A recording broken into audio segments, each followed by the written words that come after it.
There's no doubt about it. We fear rain.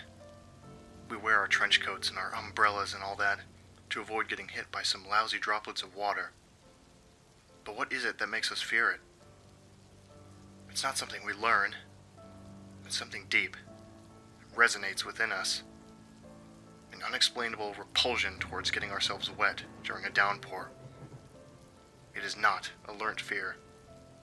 It's instinctive. Instinct. A small word for such a huge idea.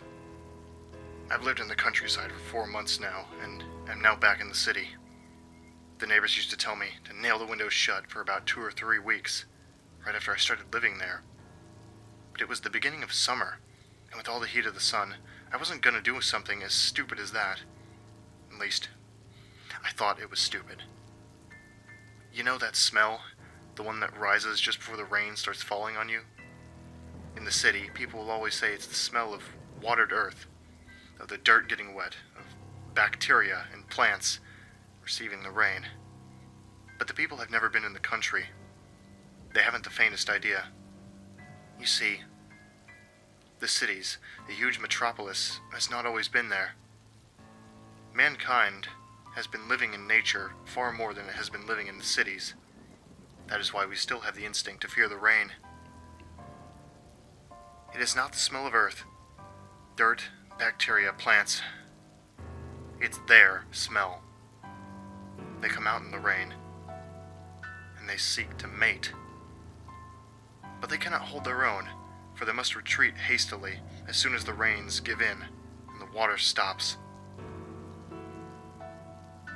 I didn't nail my windows shut, and as soon as the rain came, I started hearing it. Have you ever heard the tiny, almost unnoticeable hum or high pitch that TVs make when they're turned on? Have you ever felt a pressure on your chest when a low-pitched beat is heard? Those are the things that filled the air. That smell and those moans, high and low thumping moans. It's the smell they follow. I came home a bit wet, for the rain started on my way home.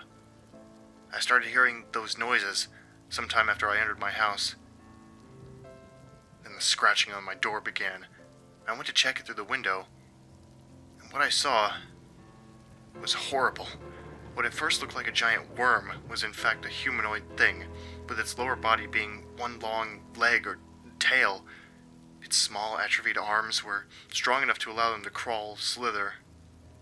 And its face. It looked like it had been petrified. The only thing that looked like it was in use was its nose. It moved, and as soon as I got close to the window, its face shifted towards me. The window was slightly open, and now I know. It turned because it could smell me. It moved towards the window, but it wasn't strong enough to pull itself up inside, and I had enough time to close the window. Soon enough, it turned, trying to sense the smell, my odor, and after a while more came. From the hills came an entire legion of those things, 300, 400 maybe.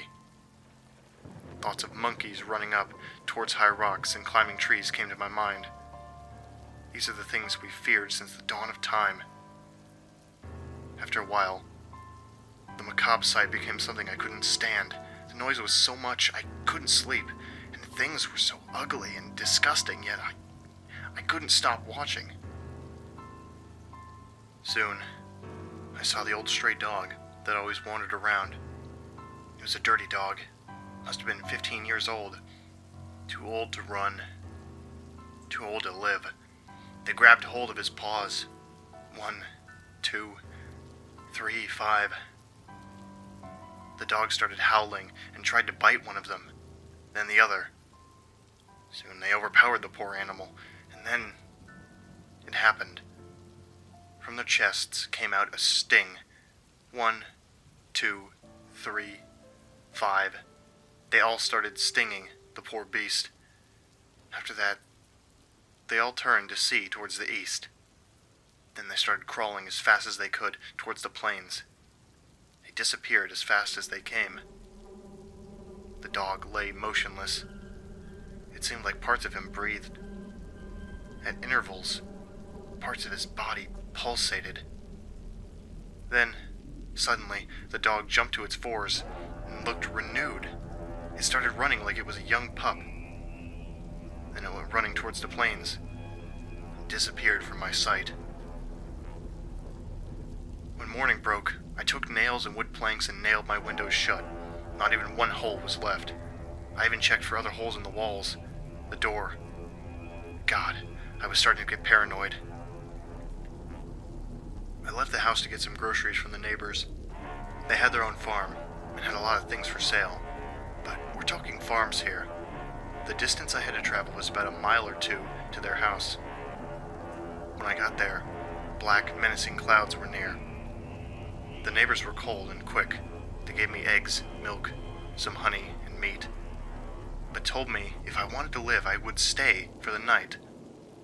I remembered the last night, but I still hadn't made the connection of rain and monsters, so I declined the offer and hurried back, while the farmer, behind me, yelled I should stay if I valued my life. The rain started midway towards my house. I was wet within the first 10 seconds of rain.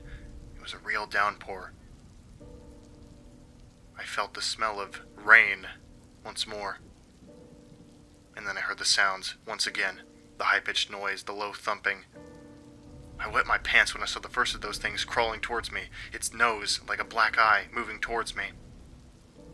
I dropped what I was carrying and ran for my life. Even though they crawled, they were pretty fast. I was beginning to lose my breath when suddenly, once again, the image of monkeys climbing trees came to me. I remembered. It could not lift itself through my window. I realized I had a small hope for surviving this, but I had some hope. While I was running, I turned to see left and right. All I needed was something above the ground, something they couldn't climb up to. The farmer's barn. I could see he left his old wood ladder on the side of it. All I had to do was set it up, climb it, and then raise it so that they could not follow. It was heavier than I thought, but I was truly terrified of what would happen if I didn't raise it. When I had put it in place, one of those things, faster than those of its kind, tried to stab me with his sting. I could see it like I was in slow motion. I grabbed the sting with both hands, while the thing kept trying to nail me with it. An egg came out of it, while I tried to keep it away from me. I pushed the thing to the side, and the egg fell to the ground. It started to move and pulsate, but then it stopped. The exterior turned to stone. As soon as that happened, I heard the clamor of those things, stronger and more penetrating than ever. I saw that the one thing which tried to stab me was now writhing like it was in pain. I didn't hesitate for 1 minute. I felt rage within me, so I started to kick it, then stomped its head in. I ran up the ladder, and then I raised it towards me, up on the barn's roof. I don't know how I managed to, but I fell asleep. The next morning I was woken by the farmer's wife, yelling at me. She kept asking why I was there. I put the ladder, went down, and found a little stone ball and the skeleton of a dog with its skull bashed in.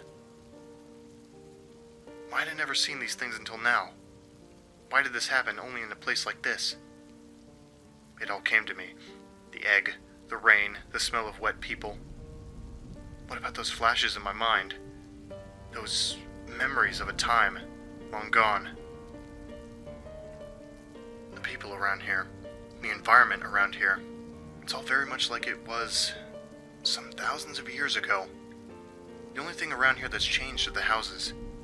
It's the only new thing. And those memories of the past came to me because this thing, it's a primal fear. We've been running from the rain and water for so long. Even when we were unevolved chimps, we ran from it. And ran from the ground as well. I left that place as quickly as I could. I only spent one more night in those plains. I heard those screams and thumps. This time they came from my house, and my aroma alone. I had killed one of their eggs. I knew it was because of this. How else could one explain all that ruckus that happened when the infected dog dropped the egg? They beat on the door. They slammed their bodies against it. They kept moaning and stretching, hitting and weeping, smelling my fear. However, the rain stopped quickly, and they ran away. I'm recording this now because I'm scared of them. I came back to the city. Maybe I should have let them take me. Instead, I've brought this plague with me back to the city. They're on the other side of my door. And it's raining outside. It has been for a long time. Because even now, even though we don't know about them, deep inside we still fear them. Oh God, the rain won't stop. It's been 3 days and I'm beginning to lose it. They clawed the door.